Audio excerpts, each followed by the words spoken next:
Row after row of pine trees spaced closely together, blocking the sun to the forest floor, doesn't really support a good ecosystem. With a lot of planning and research, I want to convert this wildlife area into a diverse wildlife hotspot. Since I've been revisiting the woods from where I grew up in my childhood, I've been wanting to do something to improve the property. But since we put the cameras out, I wanted to review the wildlife and take a look at it before we tried to do any changes. Now, this first bunch of pine tree areas here, me and my brother planted when we was in high school. We had no idea about the diversity of wildlife, and we just wanted to plant some trees. What I found in the pine tree grove is the understory vegetation was lacking, and there wasn't too many birds nesting in the trees. Other than a few red squirrels in the trees and a few birds flying around, I found it lacking in diversity of wildlife. Many of the other areas of the woods also needs help, such as the old dead creeks filled with debris, need serious attention. Even though there's many deer in the area, very few would go into the pine tree groves.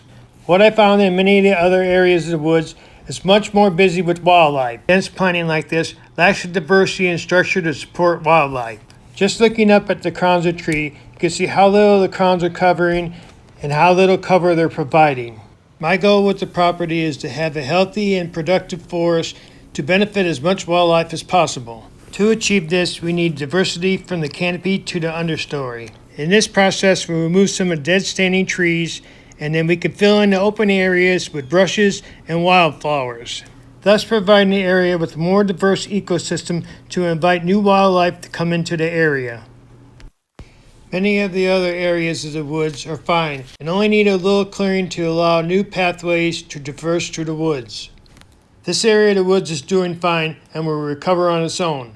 Another possibility in these areas is to introduce native vegetation to give the wildlife an abundance of food source. Also, by putting the trail cams out, we could study the wildlife and improve the habitat to make the wildlife flourish in these areas. In studying and researching wildlife habitats and habitat rehabilitation programs will give me a better insight to improve this area. Diligent research and study will help me achieve a diverse and abundant wilderness that will thrive with life. We decided to leave the trail cams out for a few days to see if we can get any wildlife action. Usually we bring the cameras back to review the SD cards and check all the cameras to make sure the cameras and the batteries are functioning. Only one camera was in a difficult place to retrieve. The water had come up so much I had to balance on a tree trunk over the water to get the camera. I was happy to get out of that predicament without falling in the creek. Here's some footage of deer that I recovered at a crossing that was submerged. As I'm retrieving the cameras in the lower areas, I realize these areas get flooded quite often and it makes it difficult for many trees and plants to survive. We consider it an option in the future to excavate some reservoirs to contain the flooding in these lower areas. Several reservoirs in the right place can make a huge impact in the flooding. In the last 50 years, we lost more than 50% of the large trees in this lower area. By making a few changes in the landscape, it can help the wilderness flourish. Not only will it slow down the flooding, the water will stay pooled in the areas where the new reservoirs are. By making these reservoirs deep, it will give a place for the wildlife to create a new habitat. With much cooler water in the depths, more species will survive, when in the creeks during the summertime, this is impossible. After creating these reservoirs, eventually in time will establish their own ecosystem. Of course, much planning and research must be done before any changes are made. I got started on removing some of the dead standing pines in the elevated areas. By removing the dead standing pines, it will allow for many native trees and shrubs to thrive and create a more diverse ecosystem to help restore the forest.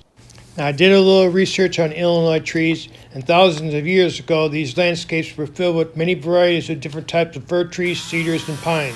But with climate change getting warmer over the years, many of the species died off because they don't do well in warmer climates. Now oak, swamp ash, and hickory, as well as elm, are more dominant in this area.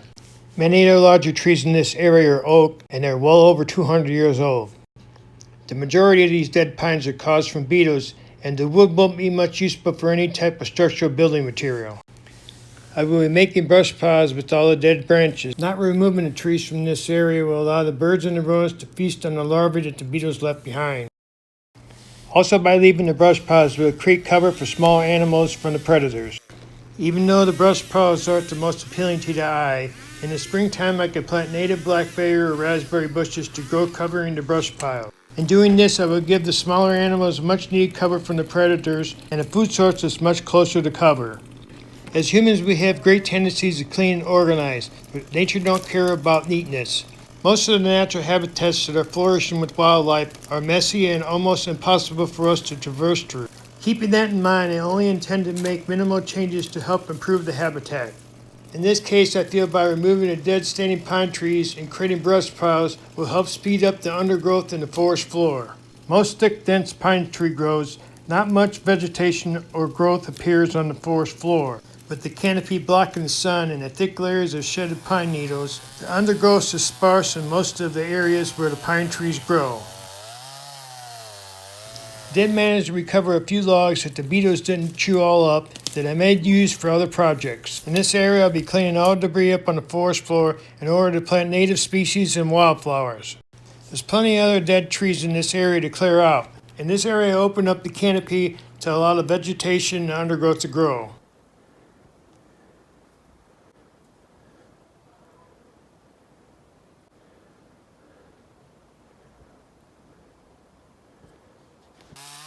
This is another elevated area where the trees are starting to grow. Other than clearing out these branches in these paths, I won't be doing much else to this area of the woods. 50 years ago, this was a grazing area for cattle. Other than a few briar patches and thorn bushes and a few trees along the creek bank, this area was pretty barren. After several years to recover, now there is a thick underbrush and a canopy to sustain a variety of wildlife. In saying all this, I'm hoping to do my best to restore the wilderness back to its original glory for future generations to come.